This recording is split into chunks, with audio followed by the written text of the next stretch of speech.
Imaginons un instant un écran divisé en deux, juste pour visualiser le truc. Ouais, une petite expérience de pensée. Voilà.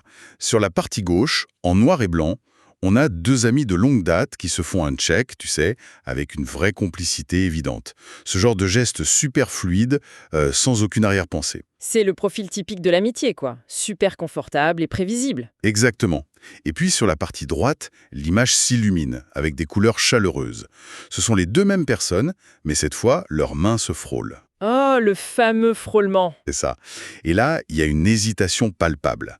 Leurs regards sont un peu fuyants, presque électriques, et l'air semble soudain super lourd. Ouais, la tension monte d'un coup. Au centre de cet écran, il y a une question qui se pose pour tous ceux qui nous écoutent.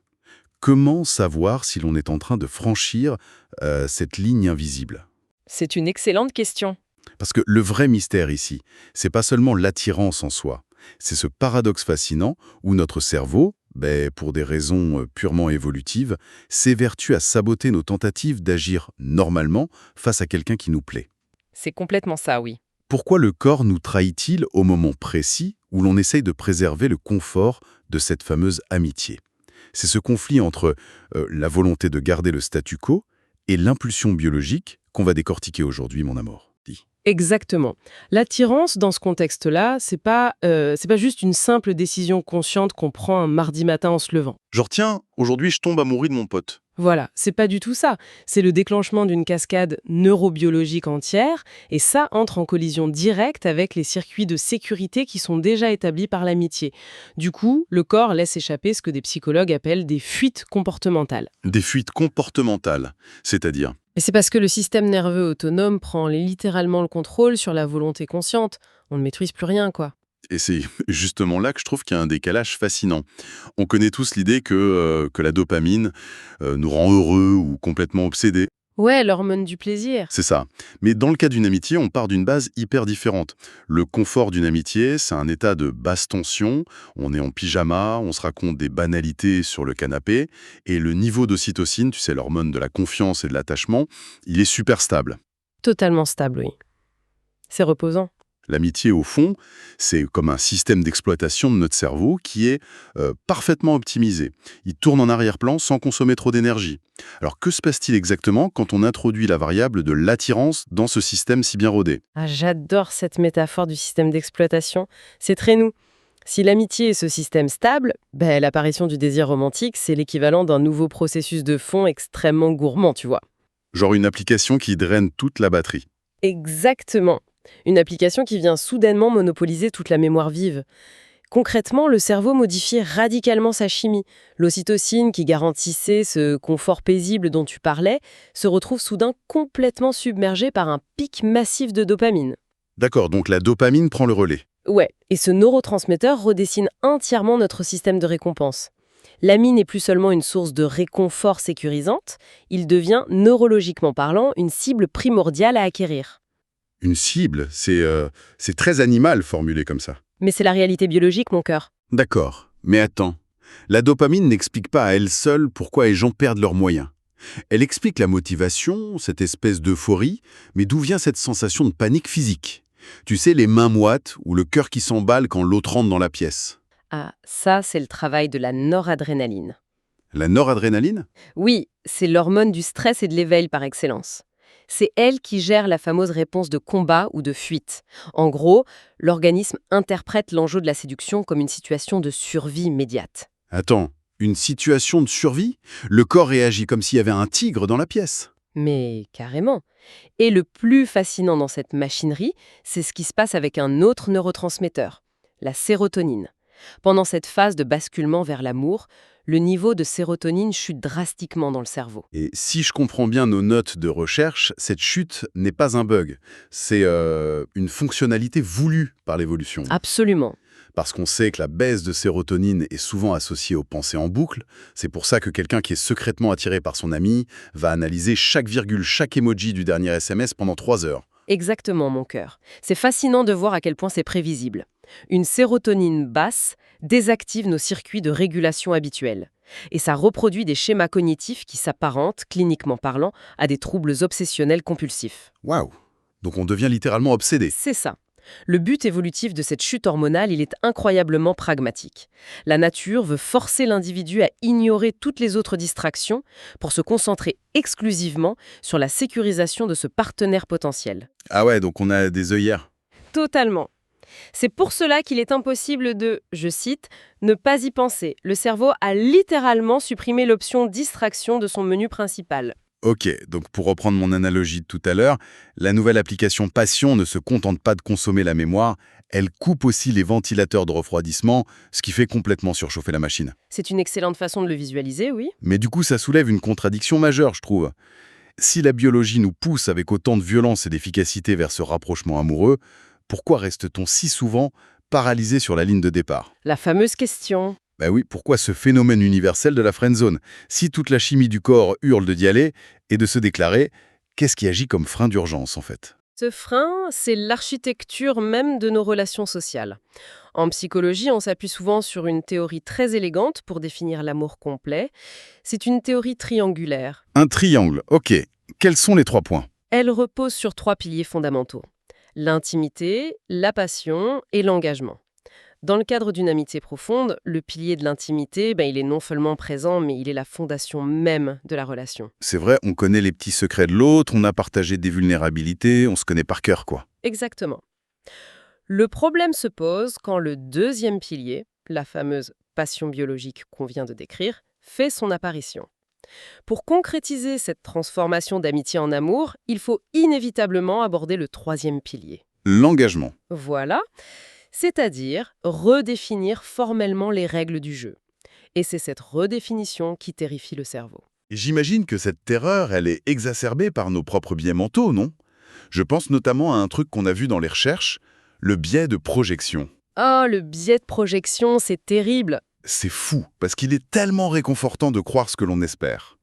On analyse un regard amical qui est soutenu un petit peu trop longtemps, ou alors un rire partagé à une blague pas très drôle, et on projette instantanément nos propres désirs dessus. Ouais, on se dit, ça y est, c'est sûr, c'est réciproque. C'est ça, la frontière entre l'intuition véritable et le simple espoir devient hyper floue. Mais qu'est-ce qui rend le passage à l'acte si difficile? Pourquoi ne pas simplement prendre son courage à deux mains et demander « Est-ce que je te plais ?» Parce que le cerveau évalue les coups de manière extrêmement dramatique, chérie, à travers un mécanisme qu'on appelle la douleur de payer. La douleur de payer, ça sonne comme quand on regarde sa facture d'électricité à la fin du mois. C'est un peu ça. Quand on pense à la douleur de payer, on l'associe généralement à une grosse dépense financière. Mais d'un point de vue neurologique, la monnaie d'échange la plus précieuse pour un être humain, c'est son capital social. Ah, intéressant. La peur du rejet, l'angoisse viscérale de ruiner une amitié existante, tout cela n'est pas traité comme une vague tristesse métaphorique par le corps. L'imagerie cérébrale montre que le risque d'exclusion sociale active le cortex singulaire antérieur. Et c'est quoi le rôle de cette zone, du coup? Eh bien, c'est exactement la même région du cerveau qui s'illumine lors d'une douleur physique aiguë, genre comme une fracture osseuse. Attends. Quoi? C'est une information cruciale, ça. Ce que tu dis, c'est que la fameuse peur de se lancer, c'est pas juste un manque de courage ou une petite timidité passagère. Pas du tout. C'est carrément l'instinct de survie qui s'active parce que le cerveau anticipe l'aveu des sentiments comme une agression physique imminente. Genre, il simule la douleur d'une jambe cassée juste pour nous empêcher de prendre le risque de détruire l'amitié. Tu as tout à fait saisi l'idée, mon amour. Avouer ses sentiments à un ami, pour le cerveau de nos créateurs humains, c'est l'équivalent cognitif de sauter d'une falaise sans aucun parachute. C'est dingue. Le risque de perdre la connexion sécurisante de l'amitié est perçu comme une menace fatale. Et il faut y ajouter un autre phénomène hyper paralysant, l'effet de contagion sociale. Ah oui, parce que les amis, ça vient souvent en groupe. C'est ça. Les amitiés n'existent rarement en vase clos. Elles s'insèrent dans un écosystème, un cercle d'amis en commun. Briser le statu quo avec une personne, c'est prendre le risque de créer un séisme qui va obliger absolument tout le groupe à se réorganiser. Et ça, on déteste. On a horreur de ça. La pression du regard des autres agit comme une colle extrêmement forte. C'est ça qui maintient les personnes enfermées dans cette fameuse zone de confort amical. Voilà qui explique la friction. On a donc un conflit ouvert, une vraie guerre entre la chimie limbique qui nous ordonne de nous rapprocher. Vas-y, séduis-la. Voilà. Et le cortex préfrontal qui est effrayé par la douleur sociale et qui nous supplie de ne surtout rien faire. C'est une guerre civile neurologique, en fait. C'est le terme parfait. Et puisque la parole est complètement bloquée par ce péage exorbitant de la douleur sociale, c'est là que le corps n'a pas d'autre choix que de prendre le relais, non? En tentant de faire passer le message de manière cryptée. Exactement. Le corps va parler à la place de la bouche. Du coup, comment ces fuites se manifestent-elles concrètement? Quels sont ces indices silencieux qui trahissent ce que la personne refuse de dire à voix haute? Eh bien, il y a un domaine fascinant pour ça, c'est la synergologie, l'étude de la communication non verbale. Ça nous offre des clés de lecture incroyables. Puisque le cortex préfrontal bloque les mots, le système nerveux autonome expédie des signaux d'urgence à travers des canaux qu'il est tout simplement impossible de contrôler consciemment. Impossible à contrôler, genre des réflexes? C'est ça. Prenons le regard, par exemple. Sous l'afflux constant de dopamine que nous avons évoqué, la dilatation des pupilles est automatique lorsqu'on observe l'objet de son attirance. Ah oui, les yeux qui s'agrandissent. Oui, c'est une réponse physiologique directe au stimulus de récompense. On note également une augmentation très significative de la fréquence de clignement des yeux. Parce qu'on bat des cils beaucoup plus vite. Voilà. Et ça traduit un état d'éveil cognitif et émotionnel à son paroxysme. Les yeux sont en effet hyper difficiles à mentir. Mais j'ai lu des recherches passionnantes pour cette exploration sur ce qu'on appelle la technique du balayage visuel. Ah, la fameuse. Dans une amitié classique, ou même au bureau avec des collègues, on maintient le contact visuel en se concentrant sur un triangle supérieur sur le visage de l'autre. L'œil gauche, l'œil droit et peut-être le front. Mais quand la romance s'en mêle, ce circuit change complètement, non? Absolument, Trésor. Le regard va s'élargir pour former ce qu'on appelle un triangle inversé, ou la méthode du triangle intime. Et ça donne quoi en pratique?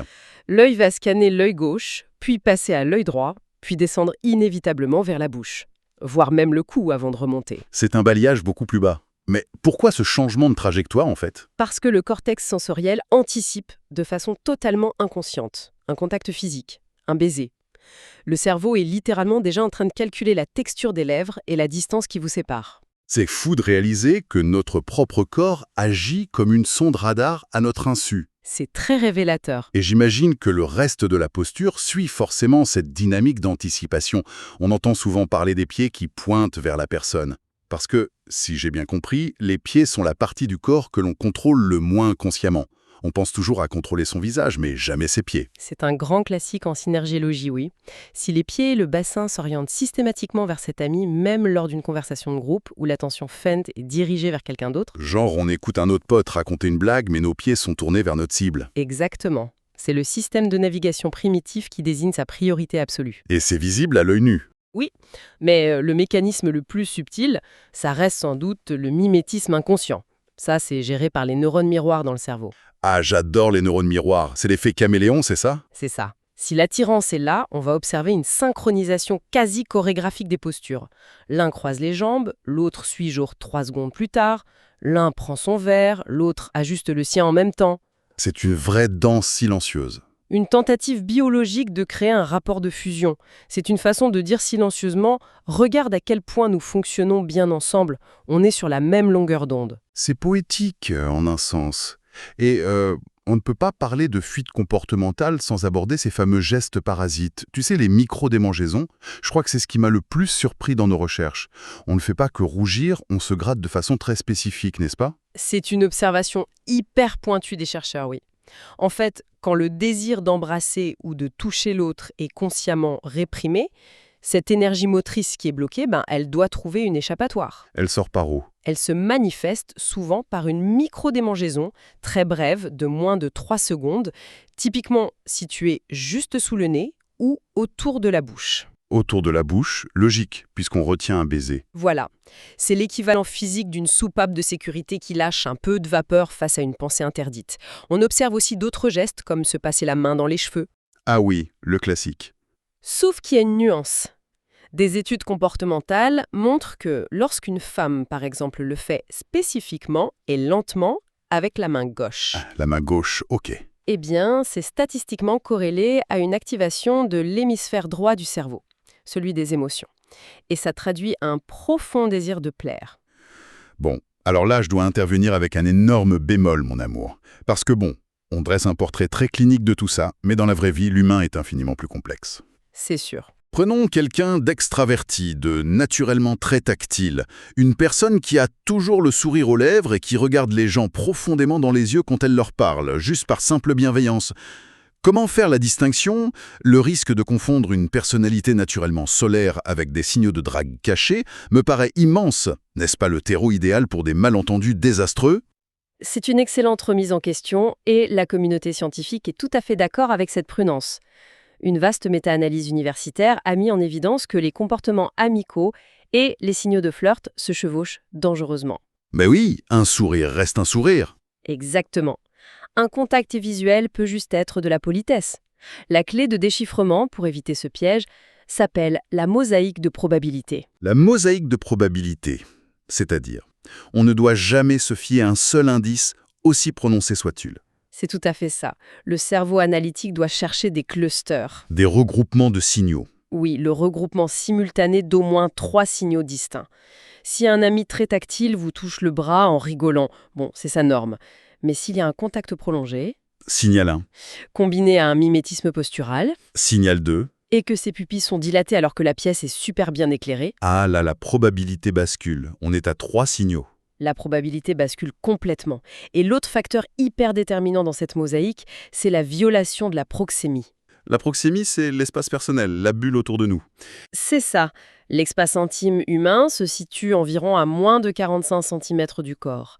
Si l'ami trouve constamment des prétextes futiles, genre montrer une vidéo sur son téléphone ou ajuster le col de ton manteau pour pénétrer de façon répétée dans cette bulle protectrice, là on sort clairement du cadre de la simple sociabilité. D'accord, donc la clé, c'est vraiment la récurrence et la combinaison de facteurs. C'est très logique, mais il y a un autre paramètre qui vient complètement brouiller les pistes, et c'est la diversité de nos personnalités. Ok, oui. On a tous en tête le cliché cinématographique où la personne, dès qu'elle est attirée, devient soudainement audacieuse, charmeuse, elle a la réplique parfaite. Or, dans la vraie vie, tout le monde ne réagit pas comme dans une comédie romantique. C'est même l'un des plus grands drames de la communication interpersonnelle, tu sais. Des chercheurs en psychologie sociale ont identifié plusieurs profils de séduction. Et il y en a un en particulier qui provoque d'immenses confusions. C'est le profil dit poli. Ah, ce fameux profil poli. Il est fascinant, mais terriblement frustrant. Dis-moi si je me trompe, mais ce sont des personnes dont le cortex préfrontal, qui gère justement l'inhibition, est en sur-régime complet. C'est exactement l'explication neurologique. Pour une personne qui a ce style de séduction, la peur d'être intrusive, d'être lourde ou inappropriée envers un ami, elle est si paralysante qu'elle provoque une réaction totalement contre-intuitive. Genre, au lieu de se rapprocher, elle s'éloigne. Exactement.